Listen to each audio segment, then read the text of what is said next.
little bit of a phase the past couple of days, so hopefully they'll come up to the feeding hole for us. If not, I'll definitely still talk a bit about them, but they are a little bit preoccupied, as you guys might have noticed. So these guys here, the ones we're going to be starting with, they are our white Transvaal lions. So that one there, her name is Kiara, and this guy here is Mufasa. So we've got two of them in here, a girl and a boy.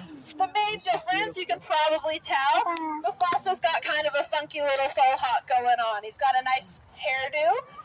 He's only about 3 years old now, so he will grow a little bit more, and his mane is going to fill out a lot more. He's just too. 3 years He's going to old. be a lot Yeah, bigger, listen. and it's going to make him look That's a why lot he looks bigger. like. Look adorable. Kira here, she's probably around the same age. She's around 3. She was actually born here at the zoo. Her mom is Delilah, who's in the back. I don't know if you who walked around already might have seen the white lions in the back. But we got Delilah, who's Kiara's mom, and then Malaika is actually Mufasa's brother. So we have a little bit of a family situation going on. But in the wild, lions are the only social big cat species. So these guys in the wild, they live in what's called prides. It's essentially made up of typically 1 to 2 male lions, and then a whole bunch of females.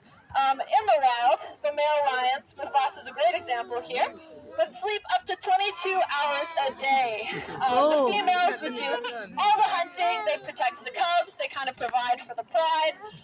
Mufasa here would sleep and sleep a little bit more, maybe wait for a competing male to come around. His only job is